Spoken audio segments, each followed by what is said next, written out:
13 avril 2026. Oser contredire. Mais la reine Vasti refusa de se rendre à l'ordre du roi transmis par l'intermédiaire des eunuques. Le roi en conçut une grande indignation et fut enflammé de fureur. Esther 1er, verset 12. Environ 500 ans avant Jésus-Christ, l'empire médo-persan était dirigé par Xerxès. Ses limites territoriales s'étendaient de l'Inde à l'Éthiopie. Le royaume comptait plus de 100 gouverneurs et le trône du roi se trouvait à Suse. La 3e année de son règne, Xerxès organisa un banquet pour ses gouverneurs et ses nobles. Au milieu de l'ivresse, de la gloutonnerie et des divertissements, le roi voulait montrer sa force et sa puissance afin de convoquer l'armée à la guerre pour accroître ses domaines. La fête dura 6 mois. Ensuite, le roi organisa un autre festin réservé aux citoyens de sexe masculin qui dura 7 jours. Des tapis persans colorés étaient étendus sur les sols en marbre. Des rideaux et autres tissus raffinés étaient suspendus à l'aide de fines cordes de lin pourpre et d'anneaux d'argent.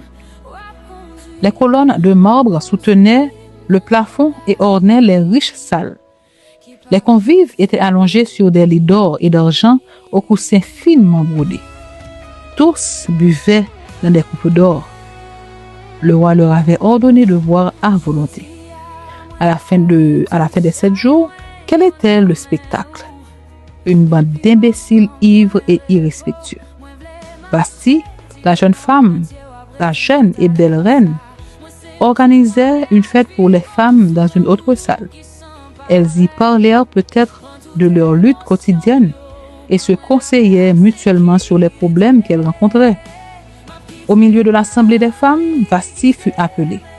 Le roi lui demandait de porter une couronne afin que la foule ivre puisse la contempler. Vasti, dont le nom signifie la plus belle, refusa de venir. La reine savait que son mari était ivre et qu'il n'avait pas toute sa tête. Elle décida de conserver la position noble et sensée qui était la sienne et celle d'une femme mariée, même pour honorer son mari, et continua à participer à son banquet.